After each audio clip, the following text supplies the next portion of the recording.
El misterio de Belicena Vilca. Libro cuarto, la historia de Kurt von Zuberman. Capítulo 15. Cuando reaccionaba, luego de recibir uno de estos mensajes, mi primer impulso era preguntar algo más a la voz, interrogar sobre la interpretación del mensaje, o sobre la misma voz. Pero era inútil pues la voz desaparecía tan misteriosamente como había aparecido y solo obtenía el silencio por respuesta. Sin embargo, cuando no pensaba en ello, y me encontraba meditando sobre alguna cuestión del ámbito de la historia, la filosofía o la religión, aparecía el comentario fugaz, la palabra sabia y fulgurante, como una chispa de sabiduría. Esa dificultad para comunicarme con la voz, lejos de decepcionarme, estimulaba mi curiosidad, y me embarcó en una breve búsqueda de información sobre tan extraño fenómeno. El oído interior se había abierto cuando fui presentado al Führer, debido al poderoso influjo de su presencia, y luego partí con papá hacia Egipto para pasar unas vacaciones, como ya dije. Era durante esos días que intenté develar el misterio de las apariciones furtivas de la voz. Para ello comencé a leer todo cuanto se refería a casos similares al mío, comprobando con horror que hasta pocos años atrás cualquier persona que experimentaba la audición de voces se hacía sospechosa del cargo de brujería o demonología.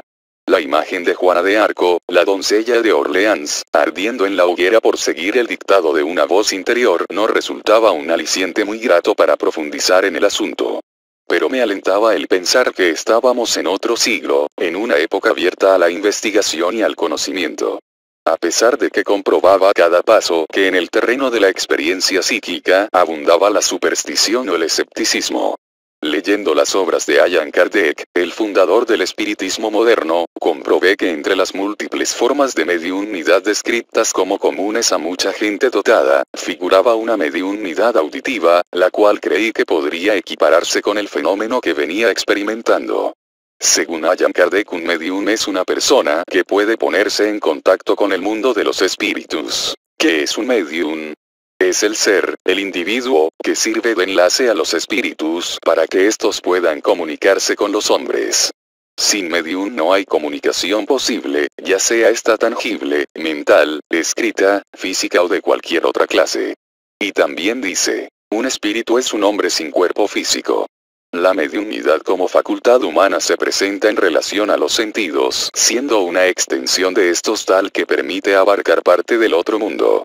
Hay así una mediunidad auditiva, una mediunidad escribiente, etc., sin por ello aceptar la cosmogonía espírita que afirma, como lo hace la gnosis, la alquimia, etc., una triple composición del hombre. Cuerpo, alma, o periespíritu, y espíritu, puede uno detenerse a analizar los fenómenos que mencionan los espiritistas, casi siempre reales. Eso fue lo que yo hice inútilmente en esos días de Egipto, recorriendo diversos centros espíritas y entrevistándome con numerosos médiums. La desilusión no podía ser mayor pues, en la mayoría de los casos, el médium era una persona de baja capacidad intelectual, incapaz de explicar claramente la naturaleza de los prodigios por él protagonizados, o por el contrario el médium era un pícaro, demasiado avispado para brindar explicaciones y más bien gustoso de rodearse de un halo de misterio. La conclusión que sacaba de esas exploraciones se resumía en que cuando el sujeto era protagonista real de un fenómeno mediunímico, no podía ejercer ningún control sobre el mismo, siendo en la generalidad de los casos un mentecato. El medium escribiente no era consciente de lo que escribía, situación abyecta que sin embargo llenaba de alegría a los testigos, quienes afirmaban que ello constituía la prueba de la veracidad del prodigio. Lo mismo podía decirse sobre las otras clases de mediunidad. El medium parlante, totalmente poseído por el espíritu o entidad desencarnada, según la jerga espírita, hablaba, reía, bramaba, o se contorsionaba ante el éxtasis contemplativo de los acólitos, tan ignorantes como insensatos. Y el medium oyente, que despertaba mi particular interés, oía, pero no una sino un concierto de voces. Y éstas lo invadían en todo momento, ordenando, solicitando o suplicando determinadas acciones, muchas veces deshonrosas o groseras. Algo deprimente que nada tenía en común con mi superior experiencia. Convencido de que por ese camino solo hallaría enfermos o fanáticos, hice lo más lógico que puede uno hacer en esos casos. Me aboqué a buscar una solución a mi problema valiéndome de mí mismo, de mi propio análisis y experiencia. De ese modo, repasando rigurosamente los procesos psíquicos que culminaban con la aparición de la voz, comprobé que la clave no radicaba en la interrogación mental, en preguntar a la voz esto o aquello. En mi confusión, a la que contribuyó no poco el contacto y la observación de los espiritistas, yo creía que la voz respondía a interrogantes planteados en mi conciencia durante la meditación. Tomando arbitrariamente esta creencia por una verdad, concluía que sería posible interrogar conscientemente a la voz, es decir, que yo preguntaría y la voz respondería. Craso error, como verás enseguida. La meditación de todo esto me permitió comprender que la interrogación es una actitud intrínsecamente racional. Es decir, que solo es posible interrogar a partir de esa ordenación que llamamos razón. De todas las criaturas existentes solo el hombre interroga y lo hace para saber, para obtener conocimiento. Expresión de su miserable ineptitud y del drama de su ignorancia, la interrogación, a partir de la razón, de su lógica, le permite emitir inferencias, proposiciones, y establecer juicios. Pero el conocimiento obtenido exclusivamente a partir de la razón, por la interrogación a la realidad del mundo, entraña una violencia y una rebeldía embosada. La interrogación lleva implícita la posibilidad de la respuesta, y en esta implicación hay algo soberbio y arrogante. Interroga el que orgullosamente sabe que será saciado en su saber. Esta rebeldía, este orgullo, esta arrogancia, en fin, esta violencia que subyace en la interrogación es, por supuesto, totalmente inútil, toda vez que no facilita la liberación del hombre de su encadenamiento a las formas ilusorias de la materia. El error moral de la interrogación como medio para conocer se evidencia en toda su absurda contradicción cuando el hombre afirma el derecho a preguntar, es decir, cuando establece que es jurídica y moralmente lícito el obtener conocimiento por la interrogación. Porque si es lícito y está aconsejable practicar la interrogación, sin límites ni vallas morales hacia la cosa cuestionada, sin tabúes, no tardaremos en ver al hombre fieramente plantado cara a cara con Dios interrogándole, posibilidad absurda que conduce inevitablemente a la negación de Dios, ateísmo, a confesar la imposibilidad de esta pregunta, agnosticismo, o a las más perturbadoras hipótesis que son solo eso, respuestas probables pero no verdaderas respuestas.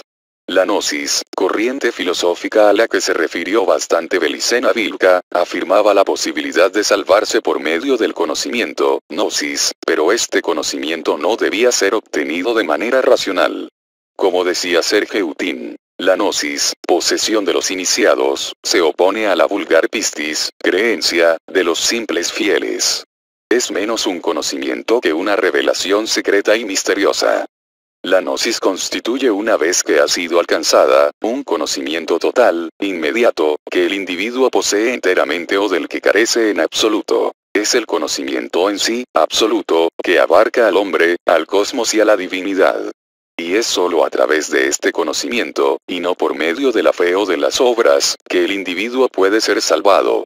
Existe entonces otra vía para conocer y, aunque una conspiración oscurantista haya borrado de la historia oficial a la gnosis y su sabiduría iniciática, fue a la manera gnóstica que hallé la solución para comunicarme con la voz. Es que efectivamente hay una forma de obtener conocimiento más allá de la razón, sin caer en la mecánica de la pregunta y la respuesta, de la comparación y la conclusión, del análisis y la síntesis, en fin, de la dialéctica. Y es sumamente sencilla. Consiste en disponer el espíritu para recordar, en forma análoga a la actitud asumida por la conciencia cuando busca un recuerdo en la memoria. En este caso no se trata de adoptar una postura contemplativa, de mente en blanco, sino de una acción dinámica, que busca sin preguntar. La sabiduría de comprender esto estriba en aceptar el hecho de que la conciencia es orientable, direccionable hacia zonas de la mente. Cuando deseamos recordar algo, la razón puede interrogar o no, pero el recuerdo viene inexorablemente. Por ejemplo, ¿qué corbata usé en la fiesta de Juan Pérez? Y la respuesta viene automáticamente, la corbata verde. Pero seamos sinceros, ¿es una verdadera respuesta la obtenida? O cuando quisimos saber qué corbata usamos dispusimos la mente a buscar el recuerdo de la fiesta en lo de Juan Pérez, y este recuerdo apareció en la conciencia como una imagen que fue prontamente traducida por la razón en forma de proposición. La corbata verde. Porque si en lugar de preguntar, simplemente evocamos el recuerdo de la corbata usada, esta aparecerá sin ser necesariamente la respuesta a una pregunta ni tampoco una proposición. Cuando comprobé esto y verifiqué fehacientemente que al recordar la conciencia se dirige hacia el recuerdo, dispuse análogamente mi espíritu para dirigirse a la voz. Al principio no tuve éxito, principalmente porque la razón interfería con dudas y escepticismo, pero cuando me concentré bien y pude recrear en la mente los momentos fugaces en que la voz irrumpió, entonces comencé a progresar. La voz había aparecido y desaparecido en un instante, con una velocidad mayor que el más veloz de mis pensamientos, al punto que, a veces, no solía distinguir claramente sus palabras.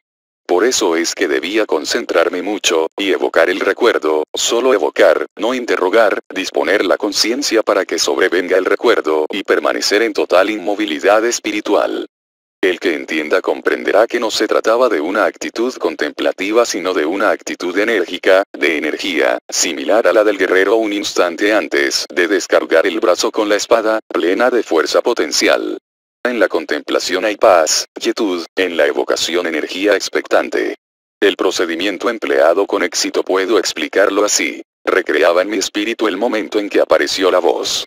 Trataba que este recuerdo fuera lo más exacto posible, es decir, que me transportara psicológicamente al clímax vivido durante la experiencia. Entonces se presentaba la voz, el recuerdo de la voz, tan velozmente como recordaba que había aparecido. Pero entonces, utilizando el recientemente descubierto poder orientador de la conciencia, dirigía a esta hacia la voz, repito, como quien recuerda, y lograba así ampliar imperceptiblemente el tiempo de manifestación de la voz. Surgía la voz en el recuerdo y yo trataba de ceñir el recuerdo en torno a ella, recortando lo accesorio, concentrándome solo en ella, tratando de convertir la fugacidad en permanencia, sin que por esto perdiera en algo su dinámica vocal. Así iba logrando, cada vez más, seguir el mensaje de la voz desde su aparición hasta su extinción. La aparición, comienzo, no me preocupaba, pero sí la extinción, pues iba ampliando cada vez más el momento último de la voz, hasta que llegué a oír con total nitidez el tono final, el límite preciso entre la voz y el silencio. Llegado a ese punto sentía en la conciencia, de tan dirigida hacia la voz, como si hubiera una prominencia cónica y aguda, como un embudo visto desde el lado en que se vuelca el líquido.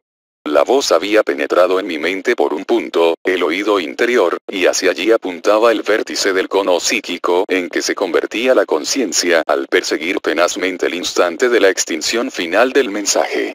Fui practicando esta suerte de evocación selectiva cuando, al examinar de algún modo hay que decirlo, el cono psíquico, de pronto me vi precipitado en un túnel ligeramente espiralado y vaporoso, como un vórtice de energía brillante y lechosa que pronto concluyó con una imagen perfectamente definida y nítida.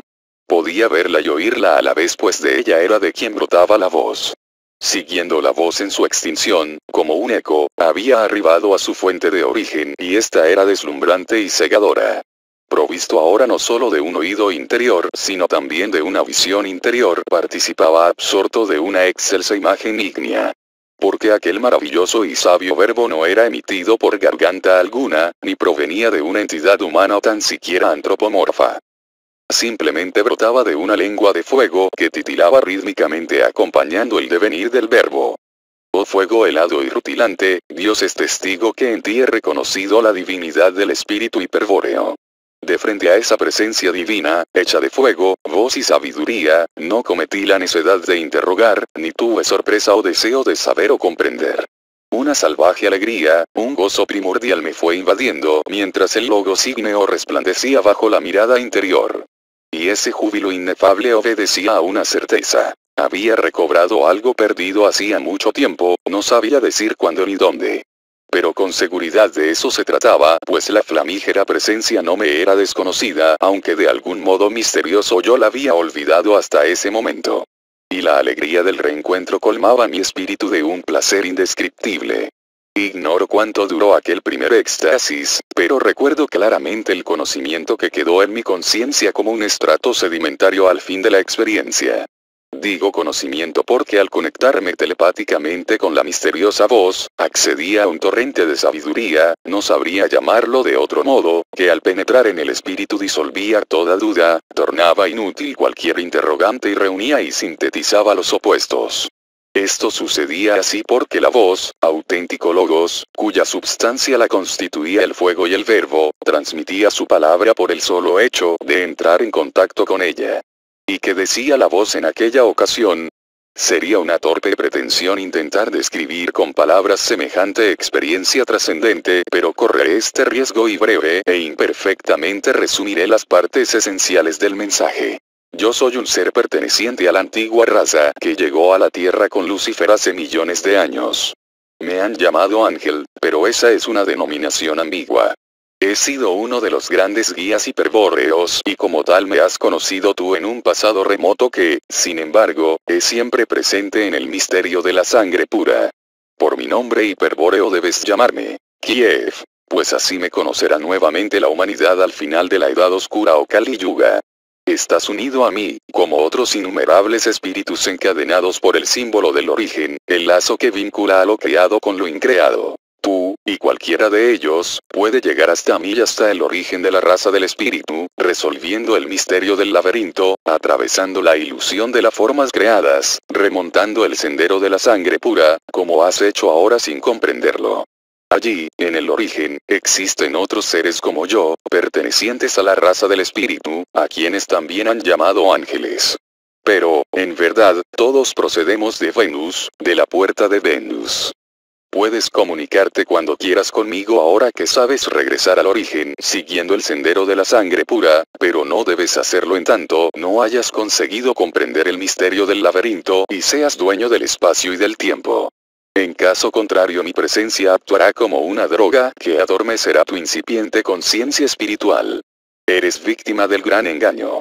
Crees ser y casi no existes más allá del capricho de Jehová Satanás. Mientras no regreses conscientemente al origen, allí donde ahora estás sin saberlo, no debes venir a mí pues podrías extraviar el camino.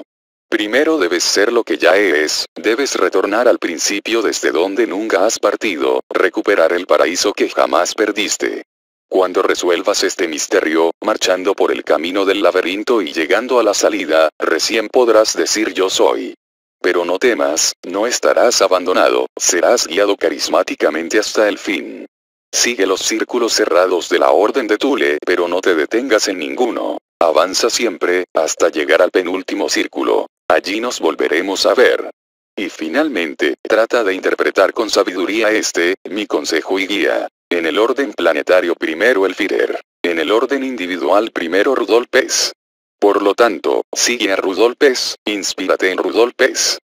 Había conseguido resolver el misterio de la voz, llegando hasta su oculta fuente, el divino Kiev, pero inmediatamente de lograda esta maravillosa hazaña psíquica, se me prohibió restablecer el contacto, ocasionándome una rara sensación de tristeza.